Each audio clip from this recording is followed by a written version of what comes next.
आप सभी को जय मसीह की। परमेश्वर आप सबको बड़ी आशीष दे। सचमुच मेरे प्रिय, परमेश्वर आपसे बड़ा प्रेम करता है। वो अनोखा परमेश्वर है, वो दयालु है।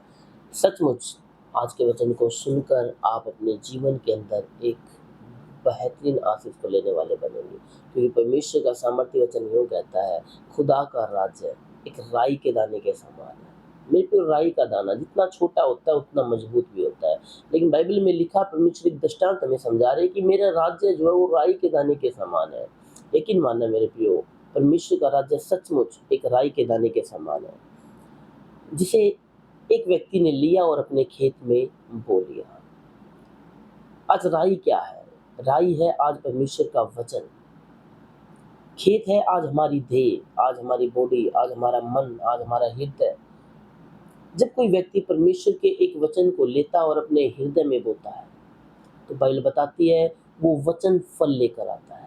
इसलिए परमेश्वर ने कहा मेरा राज्य राई के दाने के समान है। जब हम परमेश्वर के वचन को लेते हैं, हम किसी भी प्रकार की चिंता में क्यों ना हो, किसी भी प्रकार की टेंशन में क्यों ना हो, हम आर्थिक स्थिति से जूझ रहे हों या तकलीफों से जूझ रहे हों, या हमारे घर के अंदर कोई फाइनेंशियल प्रॉब्लम है, कोई आर्थिक समस्या है, या कोई बीमारी है, या कोई शैतानी रोग है, या शैतान डेमोनिक स्पिरिट हमें डिस्टर्ब कर रही है, यानी कोई भी प्रॉब्लम जिसमें आप फेस कर रहे हो, परमेश्वर का वचन कहता है उस वचन को ले जो बाइबल में लिखा है उस प्रॉब्लम के रिगार्डिंग, और उसको अपने हृदय में बसा ले।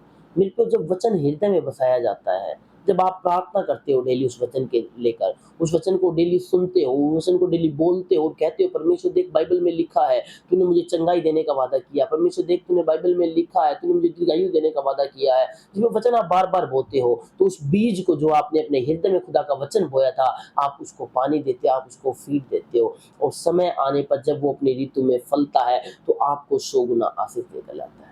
हालेलुया। क्योंकि परमेश्वर ने कहा जो कोई मेरे वचन को अपने हृदय में बोता है, वो वचन एक दिन फल लेकर आता है, और वो एक बड़े आशीष का कारण लेकर आता है। हम बाइबल के अंदर देखते हैं, दाऊद अपनी जवानी में, दाऊद अपने बचपन में कहता था परमेश्वर ने मुझे हाथी और भालू को मारने की सामर्थ दी है। मेरे को ये छोटा सा वचन उसके हृदय में बस गया था कि परमेश्वर ने मुझे सामर्थ दी है हाथी और भालू को गिराने की। जब वो गोलियत से लड़ने के लिए तैयार हुआ तो कहने लगा परमेश्वर ने मुझे जब हाथी और भालू को मारने की सामर्थ दी है तो मुझे गोलियत को गिराने की भी सामर्थ देगा। यही एक विश्वास, जब वचन हमारे हृदय में बूझ जाता है, जब आप कोई भी प्रॉब्लम में जूझ रहे होते हो और वचन आपने अपने हृदय में बसा लिया है और अपनी जुबान से बार बार उस वचन को कह रहे हो कि नहीं परमेश्वर तू कर सकता, नहीं परमेश्वर तू कर सकता, नहीं परमेश्वर तू कर सकता है। मेरे प्रियो, जब हम देखते हैं 75 साल की आयु में अब्राहम को परमेश्वर का दर्शन मिलता है और परमेश्वर अब्राहम से कहता है देख मैं तेरे इस आकाश मंडल में जितने तारागण है इतनी बड़ी तेरी संतान करने जा रहा हूँ। लेकिन यही एक वचन अब्राहम अपने पूरे जीवन में लेकर चला और कहने लगा परमेश्वर ने मुझे कहा है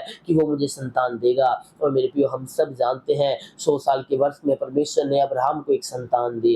यकीन मानना, जब एक वचन को आप अपने हृदय में लेकर चलते हो, जो जिस प्रॉब्लम में आप जूझ रहे हो वो वचन जब आपके हृदय में जाएगा तो यकीन मानना परमेश्वर का वो वचन फल को लेकर आएगा। परमेश्वर ने नूह से कहा तू एक नाव तैयार कर, बारिश नहीं आई तब तक लोग उसको कहने लगे देख अब तक कोई बारिश नहीं आई है, कोई भी बाढ़ नहीं आने वाली है, लेकिन वो वचन उसके हृदय में छप चुका था। इसलिए परमेश्वर ने कहा तू मेरे वचन को अपने हृदय रूपी पट्टियों पर लिख कर छोड़ दे ताकि तू आशीषित हो। मेरे प्रियो, यकीन मानना, जब आज आप वचन को सुनते हो और अपने हृदय में लेते हो, आज जो भी प्रॉब्लम आपकी, अपनी बाइबलों को खोलिए और उस वचन को निकालिए जो परमेश्वर आपको कहता है।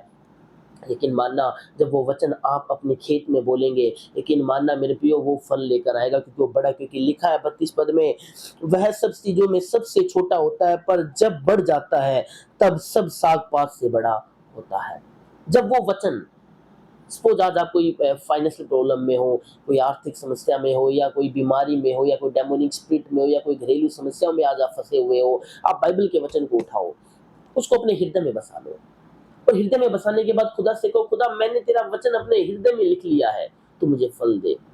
जब आप प्रार्थना करते हो तो आप उस बीज में पानी डालते हो, उसमें खाद डालते हो, वो ग्रोथ होता है। हालेलुया। जब वो बढ़ जाएगा तो यकीन मानना वो सबसे बड़ा हो जाएगा, सबसे उत्तम हो जाएगा। यही छोटा सा वचन, इसलिए परमेश्वर ने कहा मेरा जो राज्य है वो राई के दाने के समान। एक छोटा सा वचन आपके जीवन को बदल सकता है। बहुत सारे लोग डर में अपना जीवन जीते, लेकिन परमेश्वर ने कहा डर मत, मैं तेरे साथ हूँ। 365 बार बाइबल में लिखा कि मत डर, मैं तेरे साथ हूँ। जब ये वचन हम अपने हृदय में बसा लेते तो यकीन मानना हमारे जीवन से डर की आत्मा खत्म हो जाती है, क्योंकि हम जानते हैं ये यहोवा मेरे साथ रहता है। इसलिए मेरे प्रियो, परमेश्वर का राज्य एक राई के दाने के समान है। जिस किसी ने भी इस वचन को समझा और अपने हृदय में परमेश्वर के वचन को रखा, यकीन मानना वो सेम न रहा यीशु के नाम में, उसका जीवन बदल गया। क्योंकि यकीन मानना जो पेड़ हम बोएंगे उसी का हम फल खाने वाले बनेंगे। यदि हमें आत्मिकता का वचन अपने हृदय में बोया है तो आत्मिकता का फल हमें जरूर मिलेगा। मेरे प्रियो, यकीन मानना आपका विश्वास कमजोर तब तक है जब तक आपने जो वचन अपने हृदय में बोया है वो छोटे लेवल पे है, जब तक वो कम लेवल। जिस प्रकार हम एक पौधे को ग्रोथ करते हैं, एक पौधे को अपने घर में लेकर आते हैं, उसको एक गमले में बोया जाता है, उसको समय समय पर हमें पानी देने की जरूरत है, खाद देने की जरूरत है, क्योंकि वो छोटा है, वो अपने आप अपना खाना नहीं बना सकता है। इसी प्रकार हमारा विश्वास, जब छोटा विश्वास होता है तो हमें बार बार शैतान गिराने का प्रयास करता है। लेकिन यकीन मानना, जब हम एक बड़े पेड़ के समान बन जाते हैं जिसकी जड़ें बिल्कुल धरती के नीचे तक जा चुकी हैं, उसको कभी पानी की खुद को आप डालो ना डालो कोई दिक्कत नहीं है, वो अपने आप अपना प्रबंध कर लेता है। यकीन मानना, जब आपका विश्वास परमेश्वर में मजबूत हो जाता है, अत्यंत बढ़ जाता है, तब आपको किसी प्रकार की चिंता नहीं होगी, क्योंकि आपको पता है लिखा हुआ वचन मेरे जीवन में पूरा होगा। क्योंकि आप जानते हो परमेश्वर मेरे लिए प्रबंध करेगा, क्योंकि लिखा यहोवा मेरा चरवाहा है, मुझे कुछ भी घटी न होगी। वो मुझे हरी हरी चराइयों में लेकर जाता है, शुद्ध जल के झरने के पास लेके चलता है। जब आपको ये वचन याद आएंगे, क्योंकि आपकी जो जड़ें हैं